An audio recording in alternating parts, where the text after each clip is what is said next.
Bernsey, What's up? look. You took a 1 hour beer/nap break on the couch. They clocked back in at 6 and been scrubbing. Yeah. Look at this. Bellhousing. Pretty damn clean. That's pretty good. So Monday, Bernsey's going to take care of the inside. It'll be perfect. Wait for round 2. Ready for round 2. Maybe round 3. Because, you know, it's messy. And then you got to pull the fork out. We'll clean that up, too. But that's when you get to the inside. But look at that. We put a little... I think we're going to paint that actual... Once you get it clean, we're going to paint it the aluminum paint. So it looks as cast. Yeah. So it'll look as it should. Because it shouldn't have blue paint all over it. So it'll look nice. Yeah, it will. I can't wait. It's going to look good. Can't wait till that project's done. Yeah. Yeah, Scotty's actually pulling the motor out and putting it on a stand. It's on his to-do list for Monday.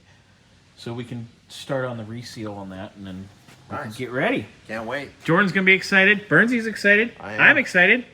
If Scotty was still here, he'd be excited. Yep, he bounced on us. But he was here since 6. Yes, and that's true. It's almost 7 p.m. He was here at 6 a.m. Very true. God. Here we go. All right. Done deal.